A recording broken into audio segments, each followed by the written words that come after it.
Welcome to the Imago Leadership Podcast, where we explore the habits, stories, and spiritual practices that form wise, emotionally mature, mission-shaping leaders. Welcome back to the Imago Leadership Podcast. I'm delighted that you've joined us today. If you've been following this series, you know we've been walking through what I call the Big 10 culture killers of effective leadership teams.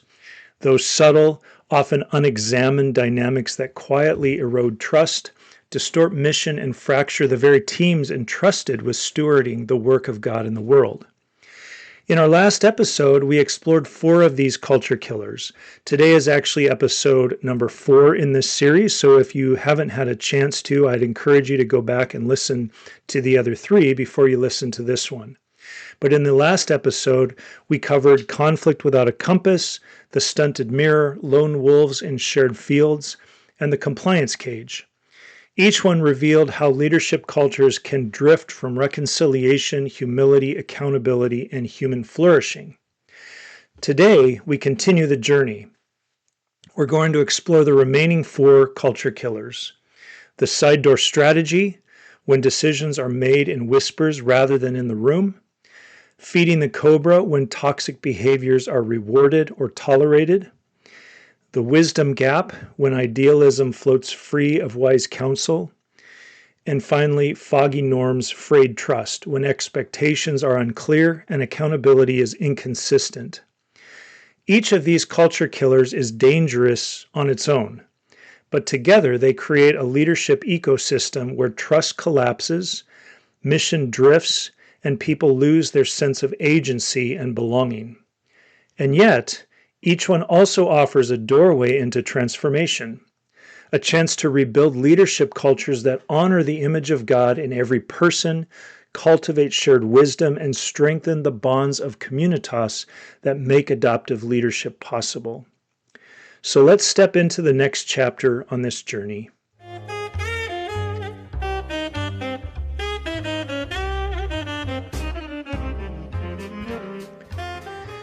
Let's begin with a story. You heard it in the blog if you read that, but it bears retelling because it captures the emotional and ethical weight of this culture killer. In the story, Maya, a senior strategist in a fast-growing ed tech startup, had built a reputation for collaboration, innovation, and cross-functional leadership. But over time, decisions about her work, her team, and even her reputation began happening around her rather than with her. A product reassigned without conversation, a junior colleague bypassing her authority, a partner escalating accusations behind her back, a supervisor making unilateral decisions that undermined her agency. None of these actions were overtly malicious. In fact, each person likely believed they were acting in the best interest of the organization. But the cumulative effect was devastating. Maya's agency was eroded, her trust was shattered, and her leadership was quietly neutralized. This is the Sidedoor Strategy.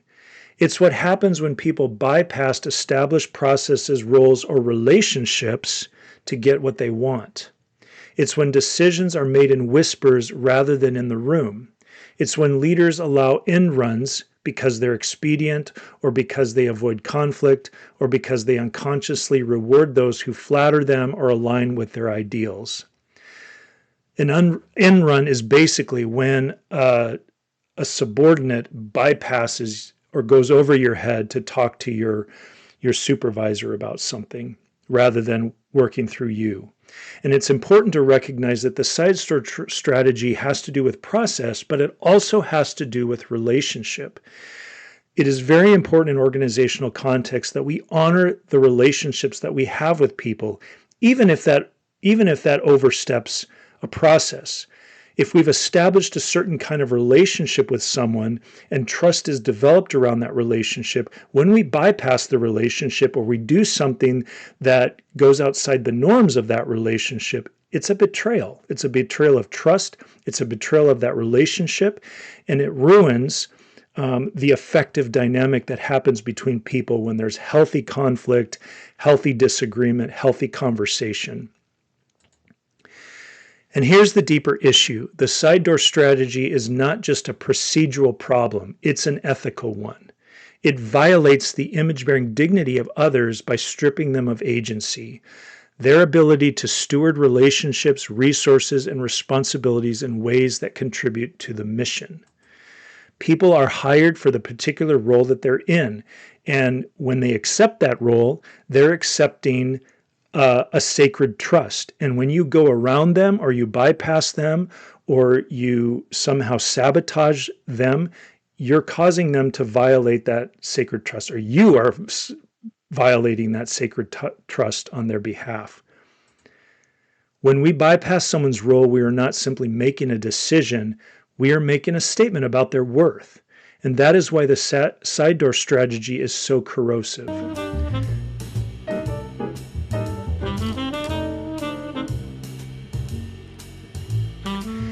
The side door strategy often emerges from fear of conflict, desire for speed or control, misguided idealism. In other words, someone says, I know what's best for the mission and you're the obstacle to that. It also occurs because of bounded ethics, blind spots where our good intentions hide the harm we cause, organizational ambiguity when norms and processes are unclear. And because most people judge themselves by their intentions and others by their behavior, they rarely see the harm they're causing. If you've ever been bypassed, you know the feeling. Disoriented, disempowered, unseen, undermined, betrayed, confused about the expectations, confused about how people are responding or reacting to you, unsure whether to speak up or to stay silent. If you speak up, does it make you look worse or better in everyone's eyes? It's a slow erosion of trust, a quiet unraveling of belonging. To confront the side door strategy, leadership cultures must name it clearly. They must call out end runs as ethical breaches, not personality quirks. Also, they must protect agency. They must ensure that decisions flow through the right relationships, make sure relationships are honored. Next, they have to create accountability structures, not structures that are punitive, but protective. Remember, we're trying to preserve and repair and advance healthy relationships. That's the goal, not to punish. Also, we must normalize direct communication, not triangulation. And finally, we have to cultivate empathy. Empathy, I believe, is the superpower of effective leaders, seeing others as divine image bearers, not obstacles. Most importantly, leaders must examine their own bounded ethics, those internal stories that justify bypassing others, quote unquote, for the sake of the mission. Because when leaders bypass their people, they are not advancing the mission. They are undermining the very community that makes mission possible.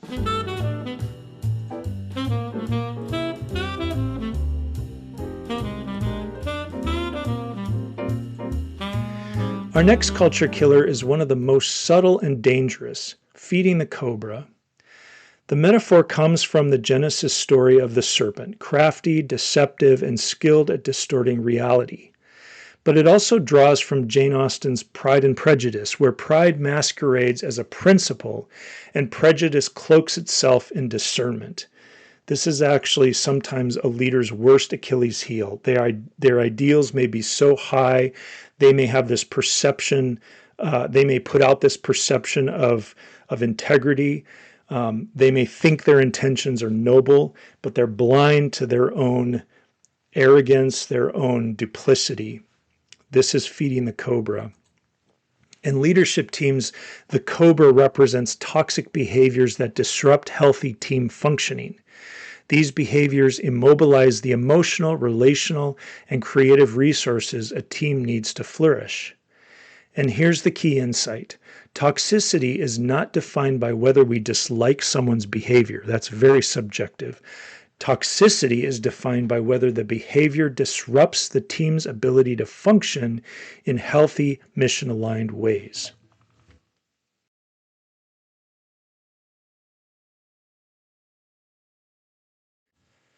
What does feeding the cobra look like? Feeding the cobra happens when a bully is rewarded because they, quote unquote, get results.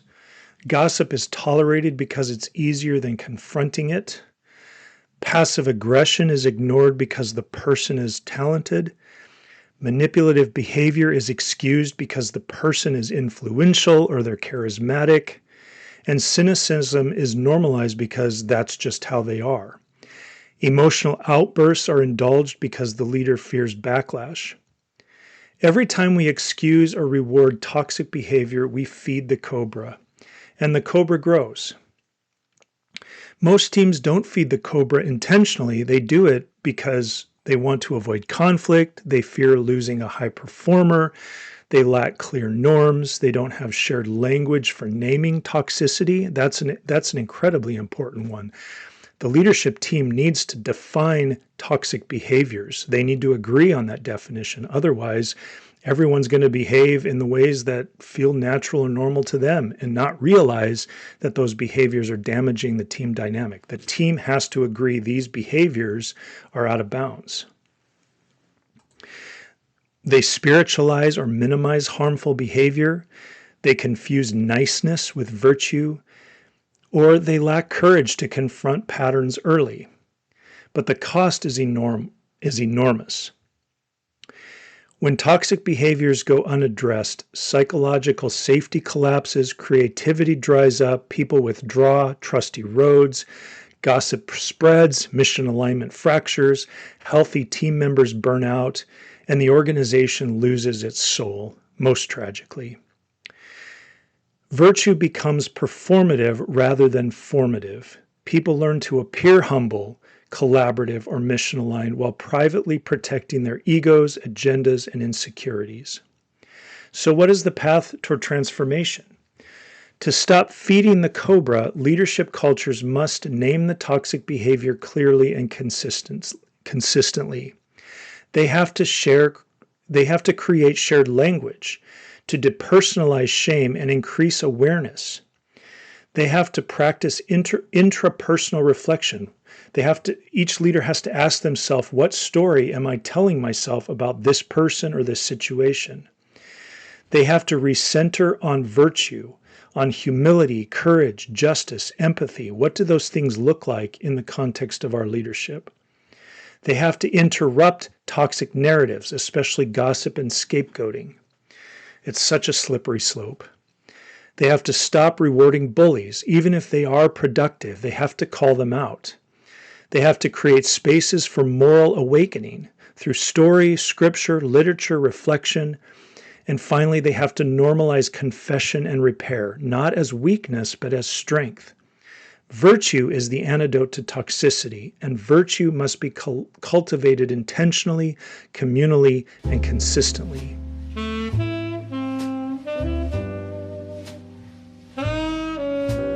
Our third culture killer today is the wisdom gap. This one is especially insidious because it often hides beneath noble intentions. Leaders with strong ideals, like mission, excellence, justice, integrity, innovation, can unintentionally create environments where dissent is silenced, feedback is unwelcome, and the team's collective wisdom is ignored.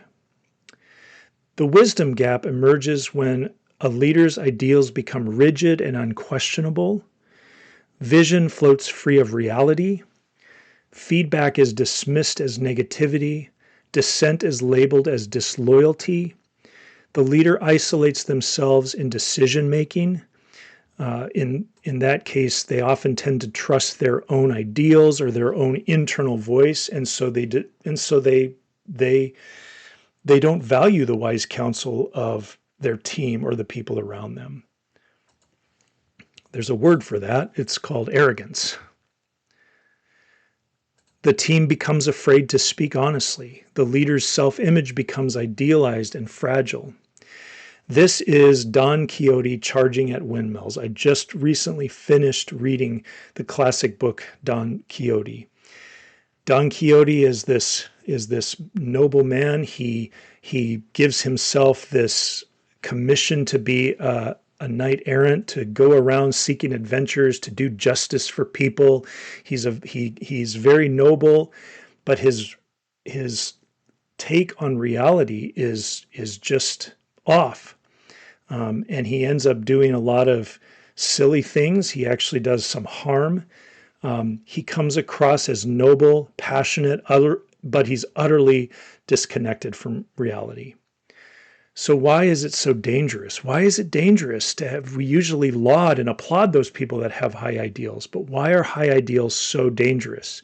Well, the wisdom gap kills creativity, collaboration, psychological safety, innovation, trust, shared discernment, emotional intelligence, organizational learning.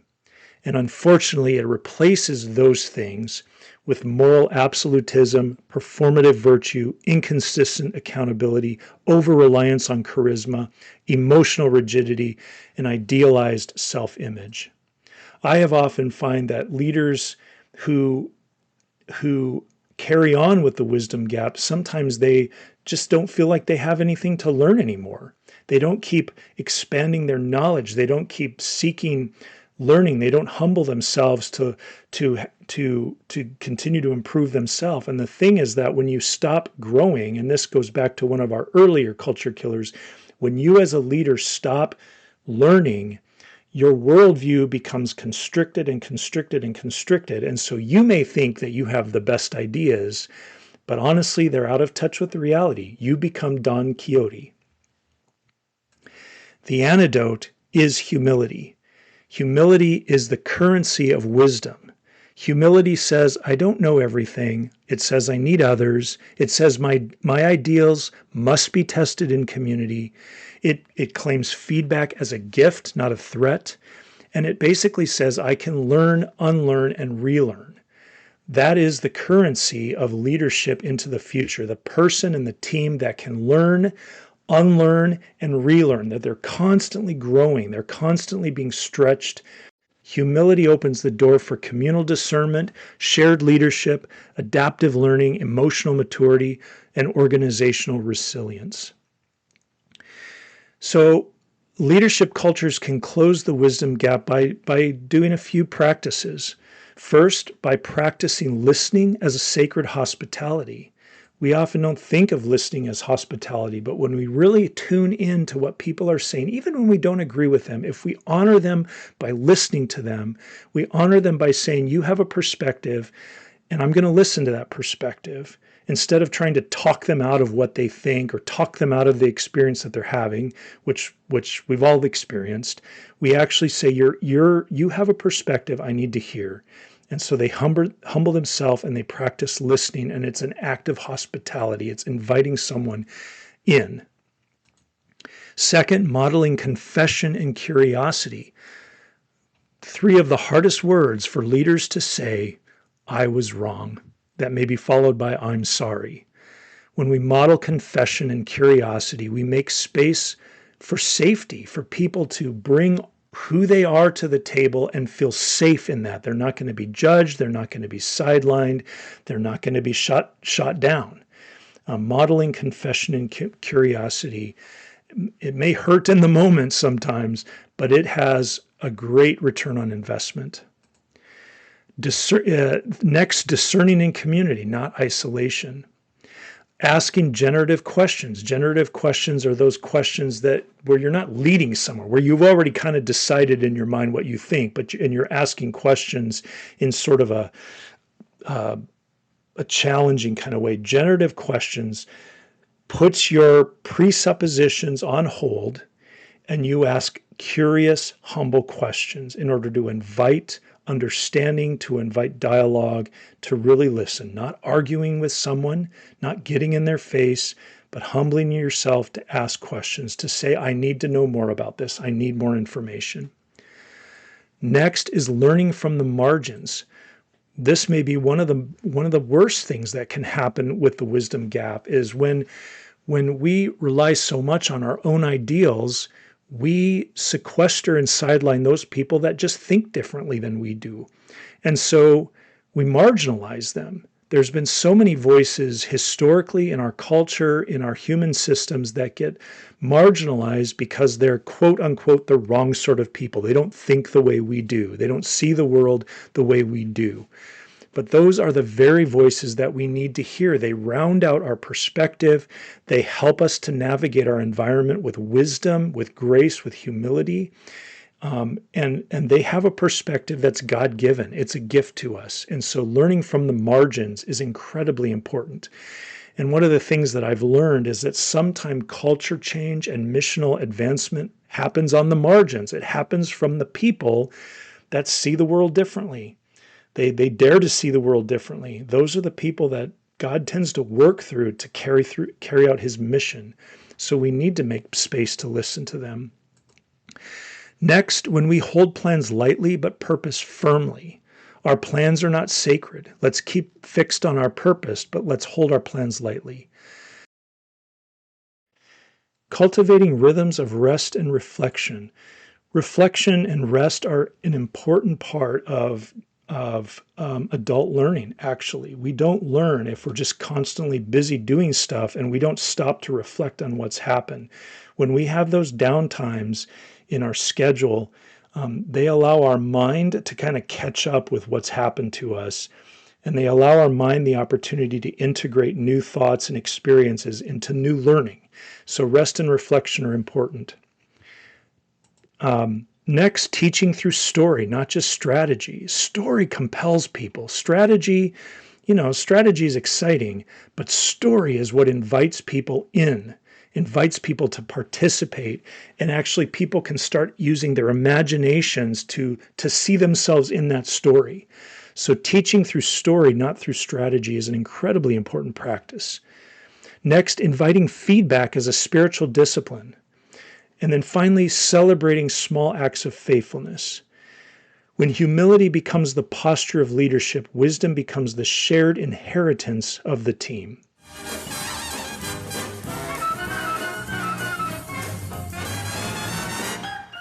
Our final culture killer is Foggy Norm's Frayed trust. This one is deceptively simple. When expectations are unclear, trust collapses. Foggy norms happen when leaders hold people accountable for unspoken ideals. Professionalism is preached but never defined. Standards shift based on mood or preference. Processes are inconsistent, and when processes are not considered in light of relationship and culture, they're very inconsistent. Conflict is avoided rather than navigated. Team members are expected to quote-unquote read the leader's mind, and accountability is selective or ambiguous. Foggy norms create environments where people feel confused, disempowered, afraid to act, unsure how to succeed, vulnerable to criticism, uncertain about expectations. People just simply don't feel they can move forward confidently. Every step feels like a risk. Why are foggy norms so harmful? Well, they undermine psychological safety, and people need safety to perform at their best. People need safety to know that when they come to the table, they're going to be welcomed. Their personality, their gifts, everything that they bring. They need to feel safety in order to fully participate. They create inconsistent accountability. They reward those who guess the leader's preferences. They punish those who ask clarifying questions. They prevent teams from storming and norming, which is incredibly important in team formation. We don't like storming, but we need it.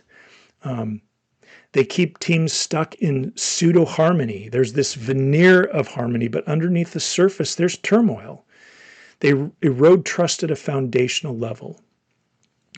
To confront foggy norms, leadership culture must name the storm. Conflict is not a failure, it's formation. How do we reframe conflict as an important dynamic in team formation and for learning? They surface implicit ideals. They bring hidden expectations into the light and they examine them together as a team. Forge explicit norms collaboratively, not unilaterally. This isn't about the boss saying, this is what we're going to do. This is about the team working together to build those norms so that they all own it, they all make sense, it all makes sense to them.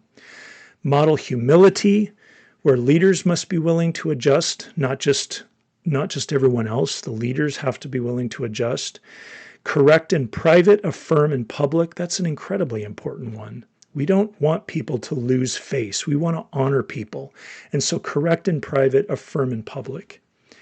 Empower voices of dissonance. Dissent is a gift. Let's receive it as a gift and not argue out of it. We have to hold authority lightly. Authority is a position of trust. It's not a position of prestige. It's not our God-given right. Authority is a sacred trust to steward. So we have to hold it lightly. We have to be humble with it. We have to shepherd emotional dynamics. I've heard it said many times, and I think our culture often fosters this, where we need to keep emotion out of it. We need to be logical. We need to be rational. We just keep emotional out of it. Look, we're human beings. We're emotional people. That's just accept that. Some emotions are more helpful than others, but the fact that we're having emotions in situations is not a negative thing. As a leadership team, we need to navigate through our emotions and the emotions of other people. Telling people to keep emotions out of it is diminishing and dishonoring to their image-bearing quality. So we need to shepherd emotional dynamics carefully. We need to recommit to mission together, and we need to do that continually. We need to continue to recommit to the mission, because otherwise we'll drift. We'll each start going in different directions that make sense to us of what we think the mission is. We need to bring it back to the center and as a team, recommit to the mission together. And we need to transform storming into wisdom. Whenever the team has storms, that is not a threat. It can be if dysfunctions happen, but storming in itself is an opportunity for us as a team to gain wisdom. And so let's look at our conflicts that way, and let's navigate through them, because this is a moment God has given us to learn and to grow and to build better relationships and to practice reconciliation, repair, and actually become a higher performing team together. Explicit norms are not constraints. They are the scaffolding that allows teams to flourish.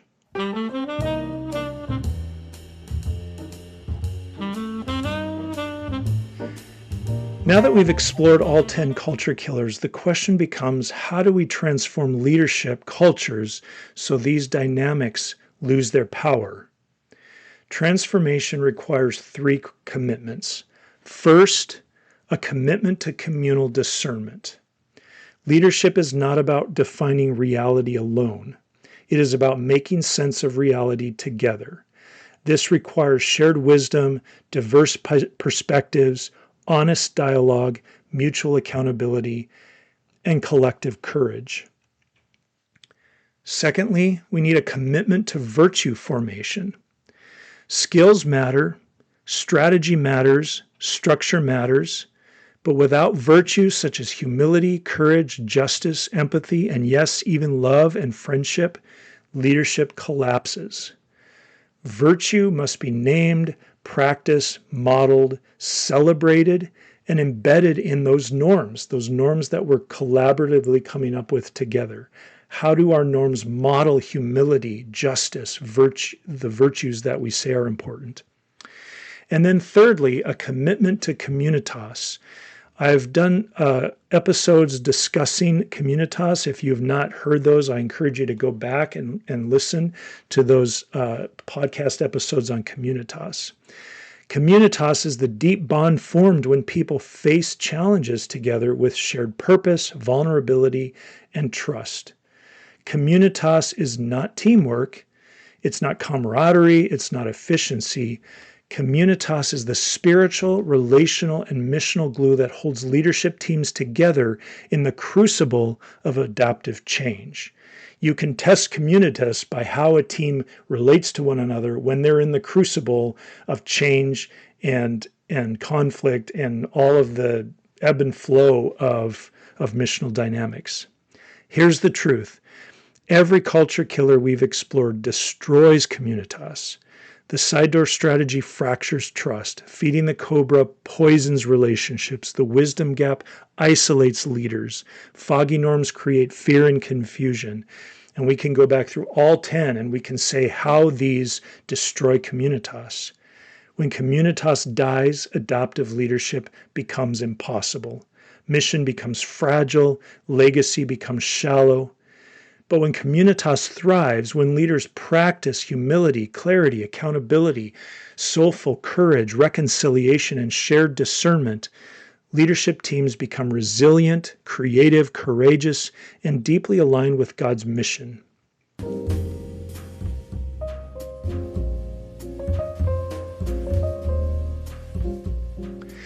So as we close this series on the Big 10 culture killers, I want to leave you with this reminder.